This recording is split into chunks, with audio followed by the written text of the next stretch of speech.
ព្រះអង្គគង់នៅទីនេះទេកណាមិនឃើញទ្រង់គង់នៅទីនោះក៏មានការផិតភ័យដើររកជាមួយនឹងកូនសិស្សកណាមិនមានវត្តមាននៅទីនេះទេហេតុអីព្រះអង្គកំពុងតែបង្រៀនសិស្សរបស់ព្រះអង្គហើយដែលកំពុងតែស្ដាប់ការស្វែងរករបស់ព្រះអង្គមិនថាអញ្ចឹងទេបើសិនជាមានសំណួរចេញពីក្នុងចិត្តរបស់អាត្មានោះមិនសមរម្យនៅក្នុងការសួរទៅព្រះអង្គចំពោះមុខសិស្សទេប៉ុន្តែខ្ញុំកណានៅតែពីអ្នកទេនៅទីនេះខ្ញុំកណានិយាយគ្នាមិនមានការរំខានឡើយទ្រង់ចង់មានពុទ្ធិកាថាគឺទៅលើបញ្ហាសេចក្តីទុកមែនទេទ្រង់ជឿដែរទេថាមានទុក្ខសច្ចៈអញ្ចឹងទ្រង់ជឿទេថាសេចក្តីទុក្ខ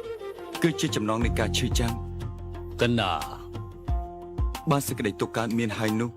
ពេលនេះសេចក្តីទុក្ខបង្កើតឲ្យមានការឈឺចាំប៉ុន្តែមូលហេតុនៃសេចក្តីទុក្ខគឺមិនមានទេពេលនោះការឈឺចាប់ក៏មិនអាចមានដែរឧទាហរណ៍ដូចជាពន្លឺដែលអាចជួយកម្ចាត់ភាពងងឹតខ្ញុំកណាដឹងថាពុទ្ធិការបស់ព្រះអង្គសុទ្ធតែមានន័យរាល់ជំនឿទាំងអស់ទៅលើបទពិសោធន៍ព្រះអង្គផ្ទាល់ទ្រង់ក៏មានពុទ្ធិកាពីភាពឥតខ្ចោះនិងមានលក្ខណៈពិសេសទ្រង់មានពុទ្ធិកាពីបទពិសោធន៍ការពិតទៅបានហើយគឺផ្លូវទៅកាន់ជួយសង្គ្រោះសត្វលោកផ្ដើមពីការដាស់តឿនអ្នកណាម្នាក់ឲ្យដឹងហើយឲ្យការធ្វើសមាធិបានខ្ជាប់ខ្ជួនដែលជួយមនុស្សលោកឲ្យបានច្បាស់ខ្លួនឯងកណាមានសំណួរមួយតើពិធីគោរពបូជានិងប្រពៃណីដែលយើងធ្វើតាមដោយការបន់ស្រន់មនុស្សគឺដោយសារតែទ្រង់មែនទេបើសិនជាអាចារ្យម្នាក់ប្រាថ្នាចង់ទៅត្រើយមកខាងទៀតនៃទឹកស្ទឹងនេះតើគាត់នឹងធ្វើយ៉ាងម៉េច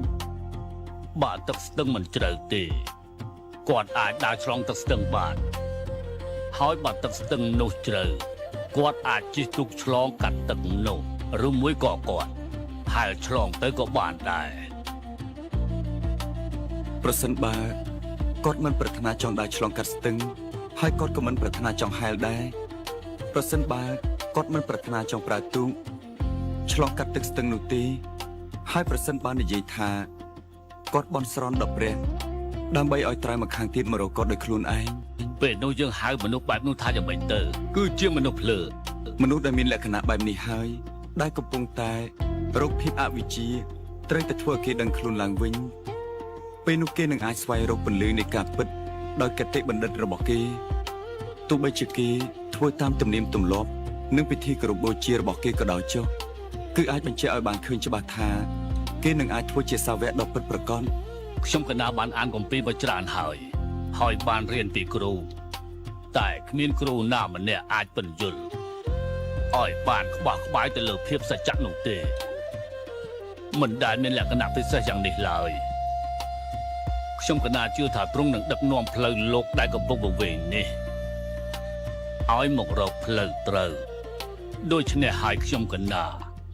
សូមធ្វើជាសាវករបស់ព្រះអង្គផងBuddham Sharanam Gacchami